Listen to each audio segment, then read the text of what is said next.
I've been feeling so drained, going extra hard with the weights. It's taken away from like the BJJ and the kickboxing, and it's just hard to strike that balance between the conditioning side, kickboxing, jiu-jitsu and wrestling. Plus the workload's been crazy. It's been client after client and class after class. I definitely couldn't do an office job. I tried an office job and I hated it. I remember going in thinking I'd be fine. I felt so drained, like so exhausted. And a few weeks before I started the job, I'd fought. So you've gone from that high energy, feeling like this is my purpose, this is everything I want, which was fighting, to this commute into the city, stuffed in on the tube, and then coming home thinking, yeah, I'll have energy, I can still train 2-3 hours. I was sapped, I was so exhausted. What is it that is so exhausting about sitting at a desk?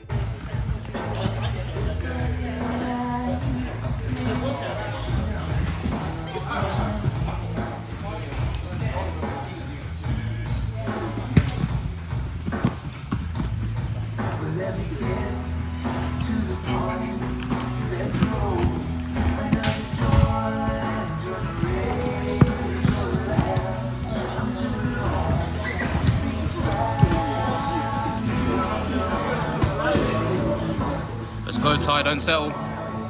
So I had a good role with Ty. Ty's good, like he's got a good game. A lot of the time, if someone's not like a good purple belt, brown belt, black belt, I tend to just have fun.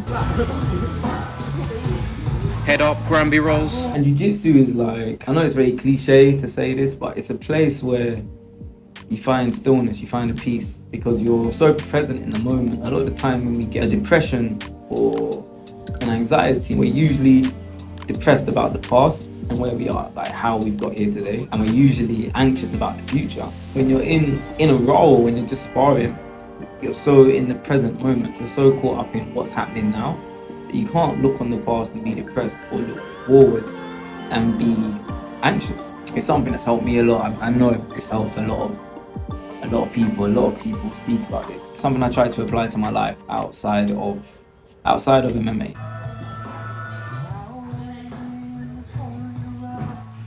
It's easy to get caught up. Like, what am I doing tomorrow? I've got a client this time. I've got classes at this time. Okay, how am I going to fit in my training? And it's managing that. It's always thinking ahead all the time and never being in the now.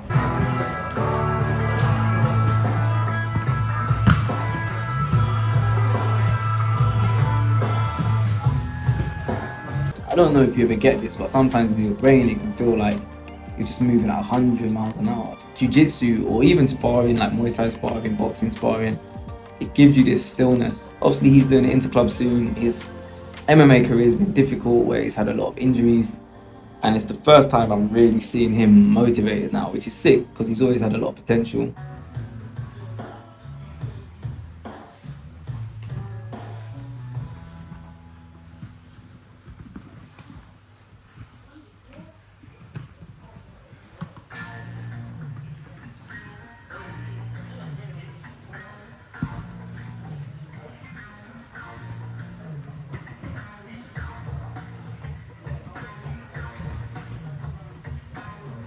It was good to get a session in with Dennis and Rico.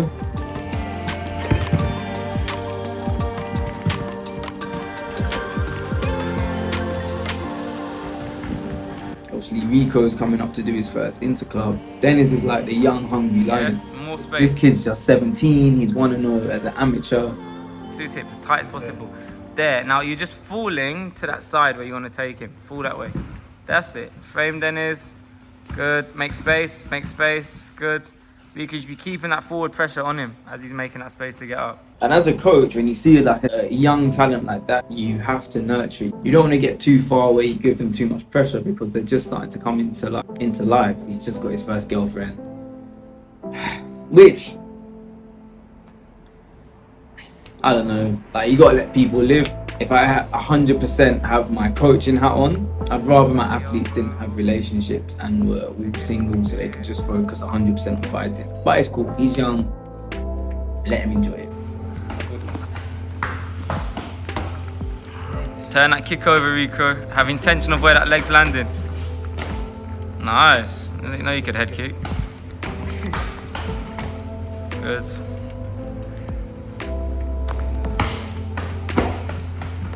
Yeah, perfect. Then it's nice. Nice, very good. Then it's tidy, man. Oh, back, bang. Very good. There's a comedian in our gym called Elliot Steele, and he is fucking hilarious. This guy, he's got what? He's had a few clips go viral. 7K. 7K. Who did you steal your clips off? You. But I've been trolling him. I've been trying to get under his skin because he's big on his like social media following. He's on like 57,000 followers. I'm gonna overtake you on your followers, you know. And he's getting a bit irritated. Like, he jokes back, but I can tell he gets under. He's losing I've got to followers. remember he can beat me up as well. I can't talk. He's like Luton Town right now. You know, He's sliding. I'm gonna create all accounts and start reporting. But that's what I love about MMA. You're in a competitive environment, but it's healthy competition in society. A lot of men are like, I can drink more than you, I can eat spicier food than you, or I've been with more girls than you. It's all just toxic. Whereas in the gym, you just spar, or I'm a better wrestler than you, you keep taking that guy down, or I'm better in jiu-jitsu and you keep submitting the guy. So the competition is like, it's real competition, and it's things that are testing you and are going to improve you as a human. Unlike these things of, oh, you drink 10 pints, I can drink 11 pints, I win. Like, no one wins in that situation, if we're real. Like, you're both drunk, you both got a hangover, and then like no one cares. When you're repeatedly training and, you know, I'm a better wrestler than you, but then next week you're taking me down, it's gonna make me a better wrestler, makes me fitter, makes me stronger, makes me faster. Nice, Sam. That's it. High volume, Sam. You got to slip with that left hand tighter to your face and slip with your hip. Just more, yeah. Let's go, do it again. Left hand tight. Again, do it again. Left hand, stick the left hand to your face. That's it. See, look how much quicker that hook comes back. And you'd think it would be a super egotistical environment, which it's not as much. Like, it can be, and you need a bit of that. You need a bit about you to do this sport. But it's also much healthier. Boxing gyms, I love boxing gyms because the ego is through the roof, especially if they know you do MMA. If you go to a boxing gym and you say you do MMA, they all want to kill you. I remember sparring one time, and I'm in the ring, and they know I do MMA, and I'm sparring one of the boxers, and I slipped the guy's punch and I landed, and they were quiet, like no one said anything. And then he slipped one of mine, and they were laughing at me. He landed like a very clean shot, and again they're laughing at me, like woo, all the noises. You're pulling it by your hip, Harry. Let it go right round from your chin. Way better. You see the difference there? It's more direct route. It's quicker. Nice, much better. You up your game. You have to be sharper, but you can't do that all the time. Like, you're gonna get head trauma. I've had one or two people that I know who I've noticed they're starting to slur their words a bit, and it's quite sad actually.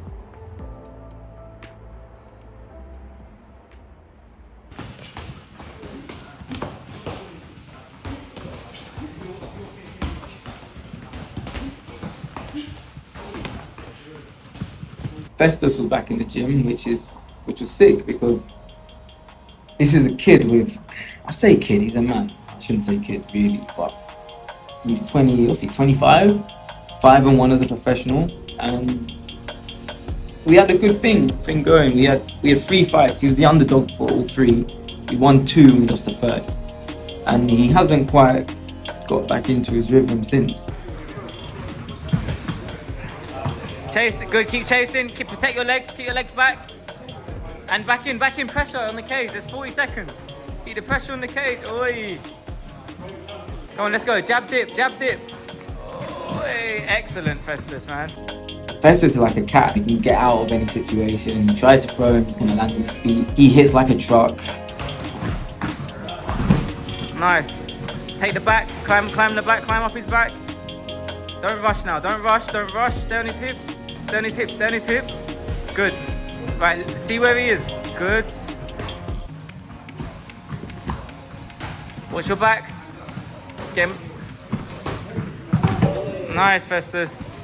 Festus is a beast, and I hope he can find his way. But this is the thing with MMA, it's a tough road. Remember, it's MMA, guys.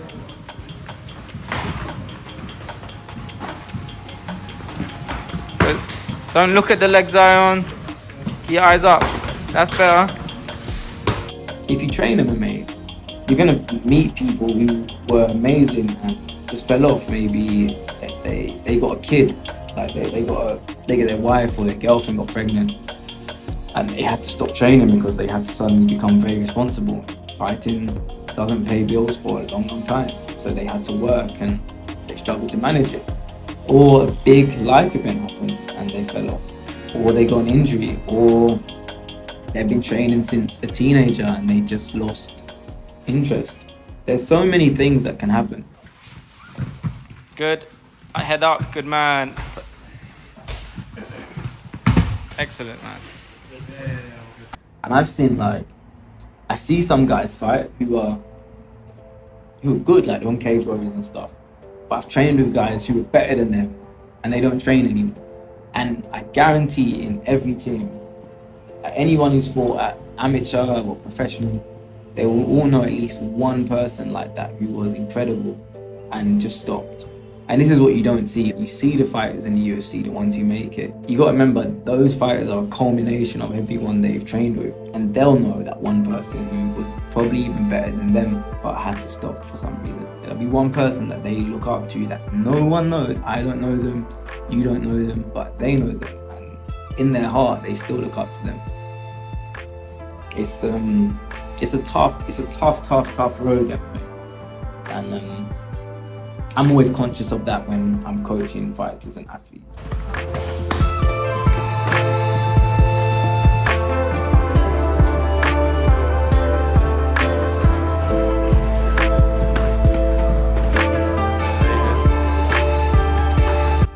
So as much as I want to push people and I've got my own goals, it's never about the athlete comes first.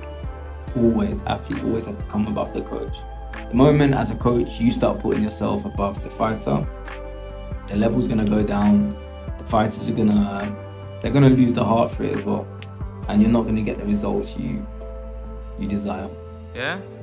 Let's go, Sam. Do it again, but Sam, rush him now. Proper, really rush him. Pa, pa, pa, pa. And then move off at the angle after. I want you to move off at the angle after. Angle, yes. There we go, Sam. That's the game. That's the game I want you to play.